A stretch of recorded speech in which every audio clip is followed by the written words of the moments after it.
Hello, Legit KidLit viewers. I'm Tiffany. And I'm Alexis, and this is Twix.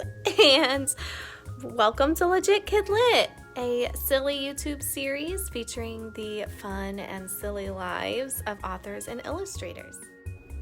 Today we welcome Jo Hackl, author of Smack Dab in the Middle of Maybe, which released in 2018. Hello, Jo, and welcome to Legit KidLit. Can you tell our viewers about your book, Smack Dab in the Middle of Maybe? Thanks so much for having me, Tiffany and Alexis. I'm delighted to be part of your excellent series, and I'm delighted too to share a little bit of the backstory behind Smack Dab in the Middle of Maybe, which won the Southern Book Prize and is an Amazon Teacher's Pick. Smack Dab in the Middle of Maybe takes you, the reader, on a journey with 12-year-old Cricket, who runs away to survive on her own in an overgrown southern ghost town and try and solve a clue trail left by a reclusive artist with a logic all his own. She does this in order to try and find a secret bird room that the artist has left behind. Her mother saw this bird room when she was little, and it was so incredible and amazing that nobody believed that she existed. So Cricket's mom has been off looking for it her whole life. Cricket believes that finding the room and proving it's real is the key to getting her mom to come home and to stay home for good. So I drew in the story on a lot of real life. The ghost town is based on the real life ghost town of Electric Mills, Mississippi. And the secret room is inspired by a real life secret room that Southern artist Walter Inglis Anderson left when he died. And you can see pictures of the ghost town, and you can find links to visit the museum that features Walter Anderson's work, and including photos of the little room that inspired the bird room in Smack Dab on my website, and that's www.johackl.com.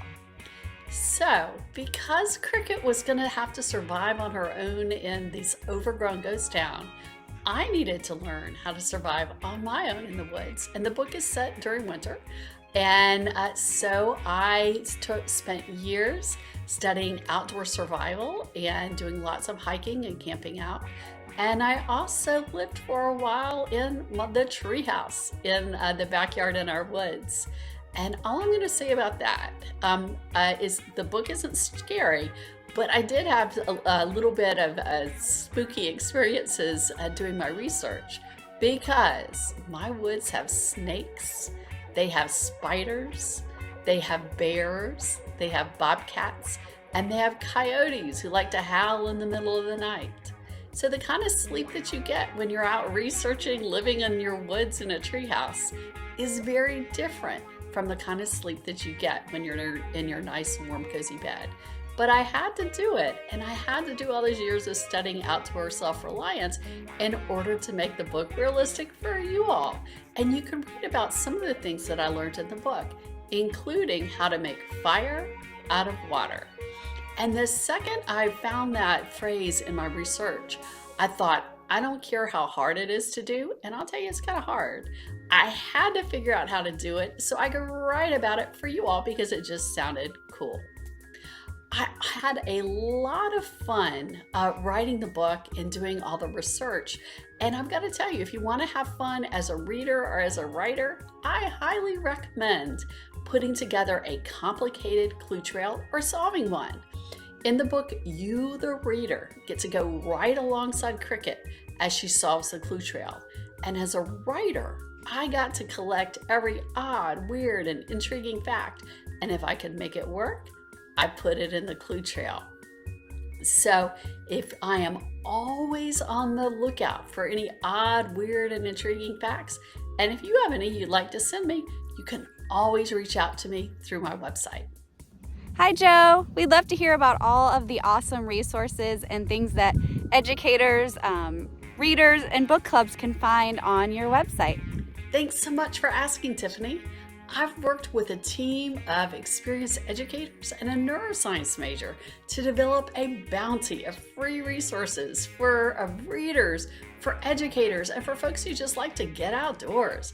The first one that I'd like to tell you about is this, and this is part of the Writing and Revision Toolkit.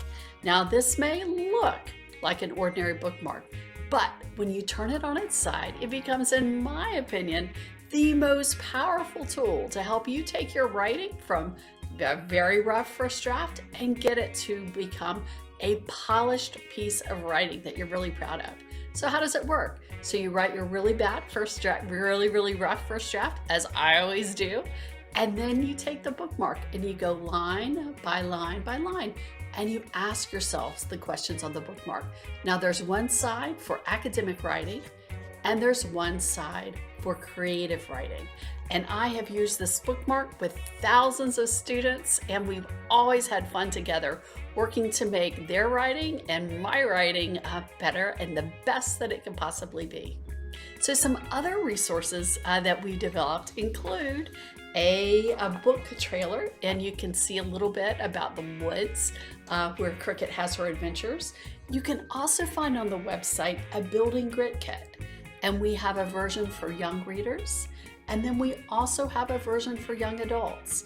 And the grit kits allow readers to really use the book as a springboard to develop skills to promote grit and resiliency, and to help them become the hero in their own story and achieve their dreams, identify obstacles to those dreams, and navigate paths around it, and recruit a team of allies to support them on the journey. The Grit Kit also has lots of fun nature activities to reduce stress and to celebrate success along the way. On the website, you can also find an educator's guide and over 30 additional lesson plans, and a number of those lesson plans are also available for free on Teachers Paid Teachers. You can also find an activity guide with activities that you can do in the classroom, home, or community settings. You can also find an interactive map with links to the real-life places that inspired parts of the book. You can find a hidden object search featuring items from the clue trail in the book. We had lots of fun putting together book club discussion questions, a book-inspired playlist featuring only Mississippi artists, and you can listen to that on my YouTube channel at Jo Hackl on YouTube. And we also created a book club menu featuring book-inspired recipes using genuine Mississippi products. And admittedly, I'm biased, but I think that Southern cooking is one of the best in the world, and I invite you to try out some of the recipes on the book club menu. You can also find on the website an adventure kit and a series of Cricket challenges for you, the reader, to extend your experience into the real world.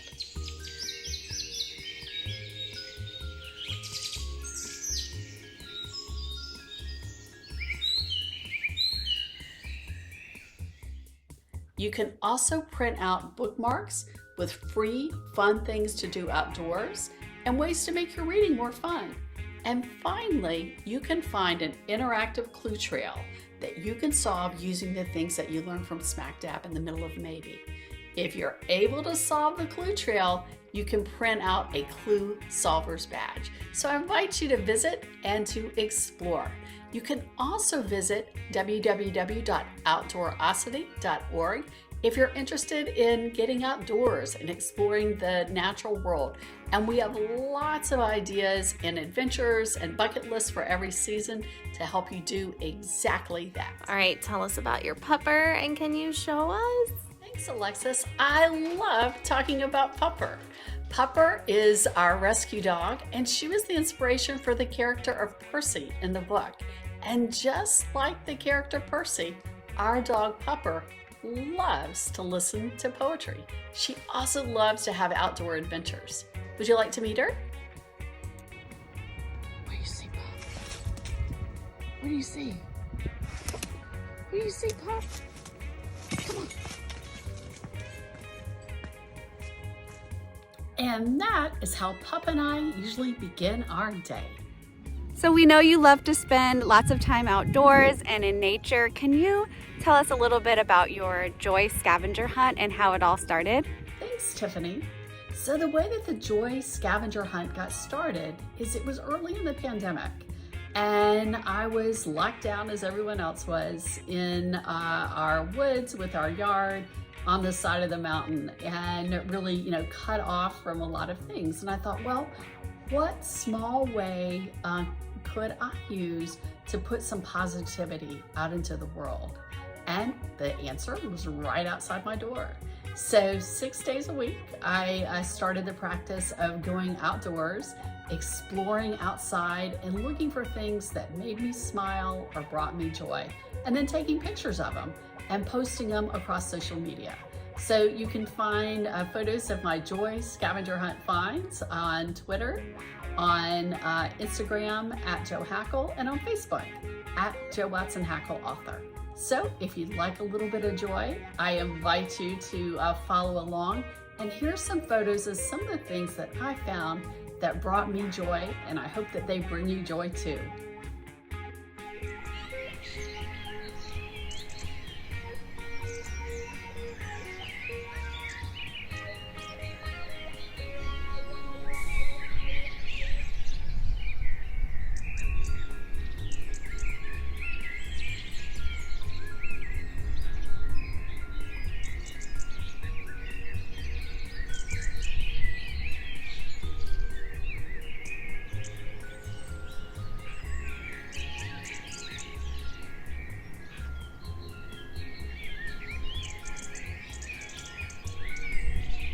Tell us about your writing quirks. What makes Jo unique? My writing quirks. Great question, Alexis.